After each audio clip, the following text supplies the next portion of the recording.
warahmatullahi wabarakatuh. Perkenalkan, nama saya Nurul Islamia dengan NIM S1 Channel 18082, kelas 7C pagi. Hari ini saya akan membahas tentang materi semiotika oleh Roland Barthes. Salah satu tokoh penting semiotika adalah Roland Barthes. Ia banyak menulis buku seputar semiotika, antara lain Mythologies, Element of Semiology, The Fashion System, dan Camera Lucida. Roland Barthes adalah seorang filsuf dan kritikus sastra yang mengembangkan teori tanda Ferdinand de Saussure dalam bidang sosial dan sastra. Roland Barthes juga disebut tokoh yang memiliki peranan sentral dalam strukturalisme di era 60-an hingga 70-an. Barthes lahir pada tahun 1915 dari kalangan kelas menengah Protestan di Cherbourg dan dibesarkan di Bayonne, kota kecil di dekat pantai Atlantik di sebelah barat daya Prancis. Yang pertama, materi pengembangan teori de Saussure. Barthes menggunakan teori signifian dan signifi yang dikembangkan menjadi teori tentang metabahasa dan konotasi. Seperti Saussure, Barthes menganggap bahwa dalam tanda linguistik terdapat dua sisi yang saling berhubungan, penanda dan petanda. Kemudian keduanya mengembangkan relasi yang menimbulkan makna tanda. Jadi, awalnya Roland Barthes menganggap bahwa sistem tanda mengandung dua sisi, yaitu penanda dan petanda. Namun, istilah yang digunakan Barthes berbeda.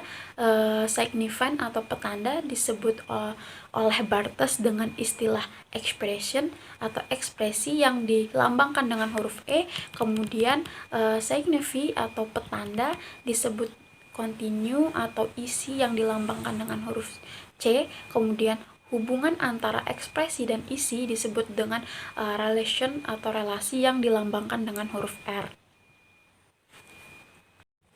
Nah, selanjutnya dapat kita lihat pada bagan penanda atau signifiant dan petanda atau signifi. Seandainya mengikuti pola Saussure, maka menciptakan model pemaknaan tingkat pertama, dan itu yang disebut dengan tanda denotatif atau sistem pertama. Lalu Barthes menyatakan bahwa dalam masyarakat ada penanda denotatif dan petanda konotatif, dan dua ini lalu muncullah tanda konotatif atau ia menyebutnya sistem kedua. Lalu selanjutnya ada materi terkait dengan sistem primer dan sistem sekunder. Nah, denotasi artinya adalah makna sebenarnya. Kesatuan ekspresi atau penanda yang berhubungan dengan isi atau petanda dan kemudian menimbulkan makna denotasi itu disebut sebagai sistem satu atau sistem premier. Lalu jika sistem satu ini lahir petanda atau isi lain, maka akan muncul makna konotasi atau makna tidak sebenarnya. Proses yang menimbulkan makna konotasi itu disebut dengan sistem 2 atau sistem sekunder. Lalu kita berlanjut pada materi konotasi dan metabahasa. Ketika Saussure hanya berhenti sampai makna penanda dan petanda yang hanya menghasilkan makna denotasi itu, maka Barthes meneruskan konsentrasinya pada makna konotasi. Makna konotasi timbul dari hubungan antara kedua tanda linguistik, isi dan ekspresi. Jika isi atau petanda yang berubah-ubah berelasi dengan ekspresi atau penanda yang tunggal, maka isi-isi tersebut dinamakan dengan makna konotasi. Apa itu makna konotasi?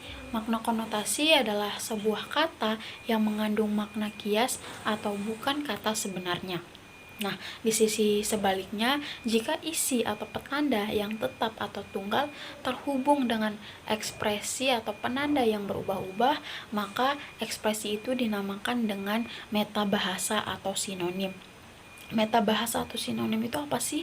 Jadi kata-kata yang berbeda-beda tetapi merujuk pada makna yang sama itu disebut dengan sinonim atau metabahasa. Nah, kita bisa melihat di sini ada contoh makna konotasi. Nah, yang pertama, pria itu menjadi kambing hitam pada kasus tersebut. Maksudnya kambing hitam di sini adalah orang yang dianggap bersalah. Kemudian contoh kedua, sikapnya kepadaku membuat aku makan hati karenanya. Nah, makan hati ini diartikan sebagai dongkol atau kecewa. Kemudian selanjutnya kasus itu dibawa sampai ke meja hijau. Nah, meja hijau ini berarti pengadilan.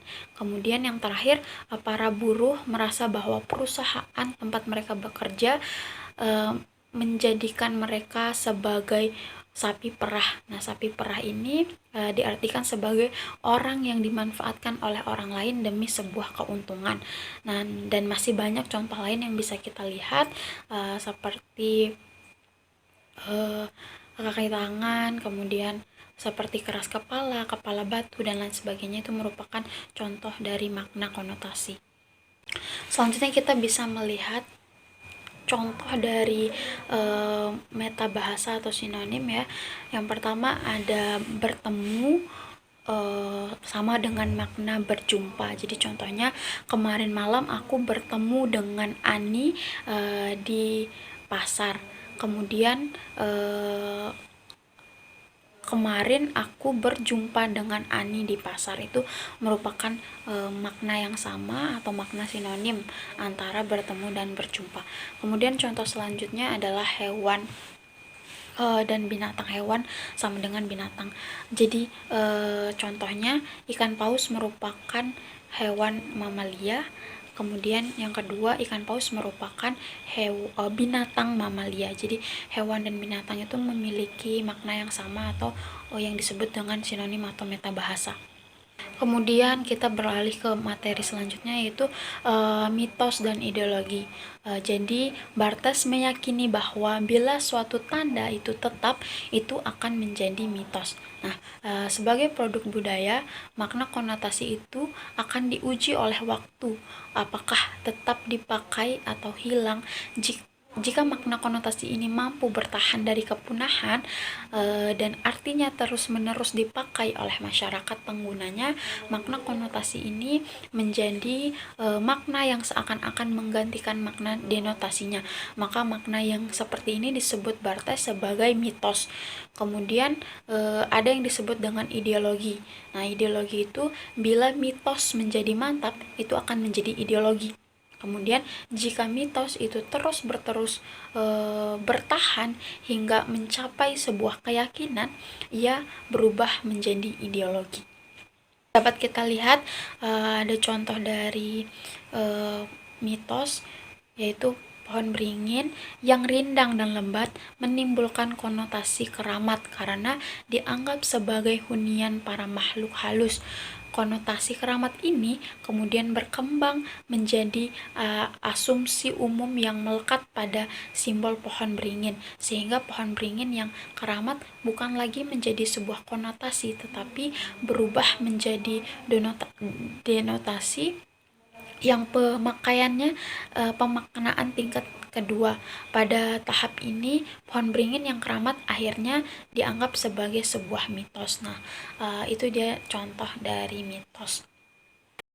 Baik, sekian pemaparan materi tentang semiotika oleh Roland Barthes.